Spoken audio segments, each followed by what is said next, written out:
sang nar pati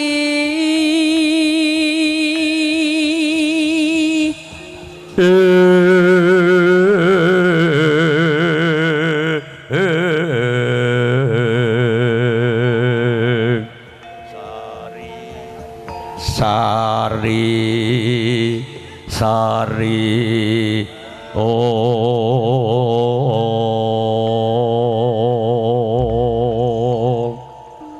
ing oh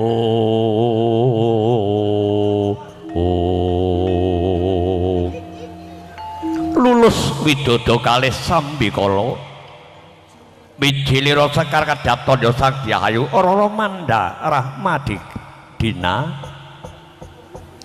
sampun mandhap saking sasana rirancang manding salebete wisma piningit titilasana tabuh piniji eyang pujangga ndungkap pahyane mangsa kala salam alaika ya rasul salam alaika ya habib salam alaika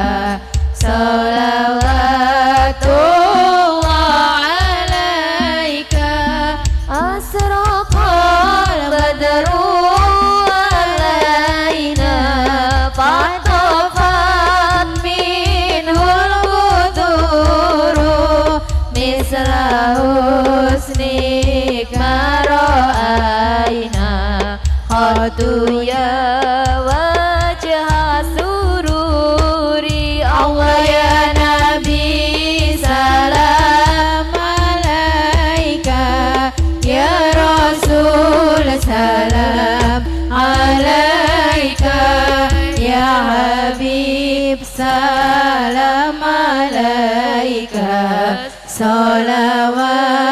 salawatullah alaika anta syamsun anta badrun anta nurul fahaduri anta isiru awali anta misbahu suduri Allah ya Nabi salam alaika ya Rasul salam alaika ya Habib salam alaika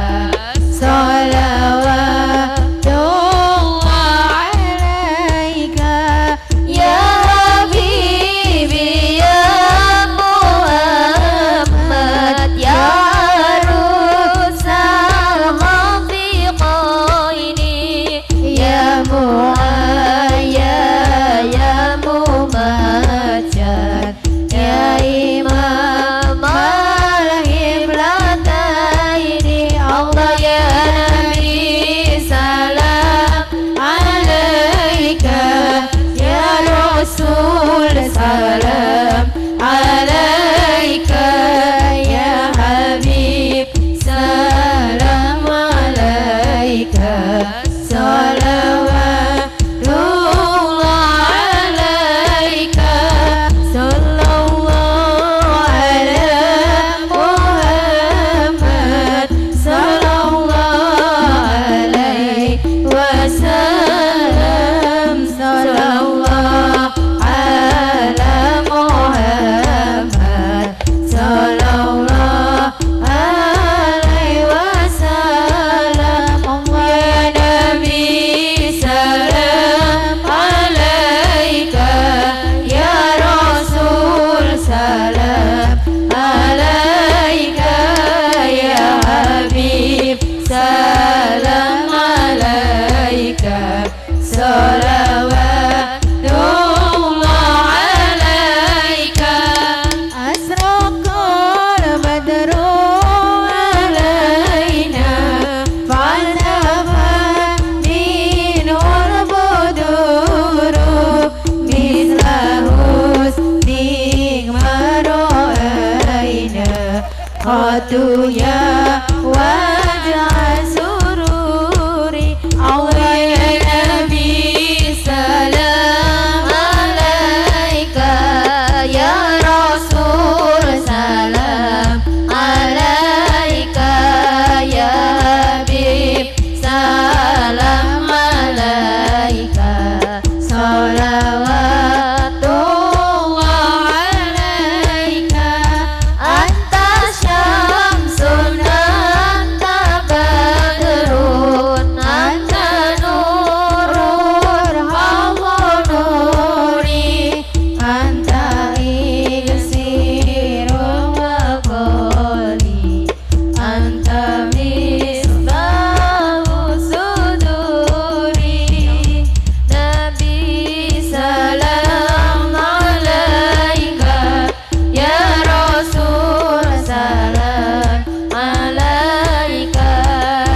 Monggo monggang langsung.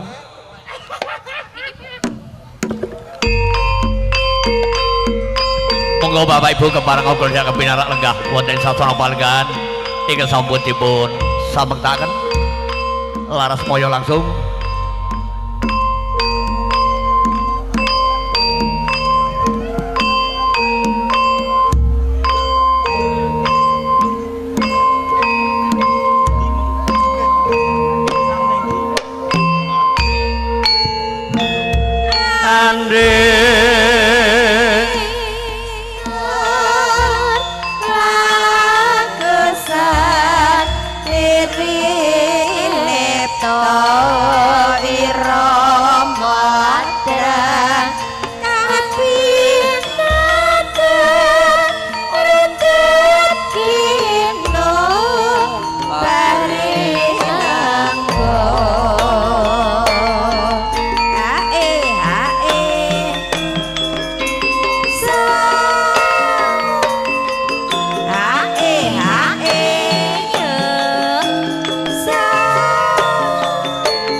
Mas Bagus Toto Adi Saputra manjing sasana piningit arsa kinanthi mingkah wonten ing sasana rinancang mugi wilujenging lampah pelok barang.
Monggo besanipun jane derek. Mas Tot sekalian Ibu derek mriki ya. Derek. Ayo sembrono.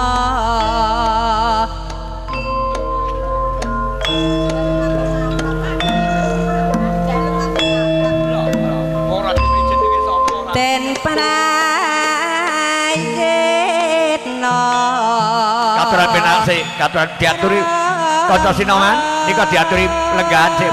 Kadang pisan nika. Nah, diaturi paringi lenggahan sik nggih. Sembrono ya Mas. Kanthi binarung unguling ladrang wilujeng. Ya Mas. Bapak wakilan sekali Ibu sigra amethuk.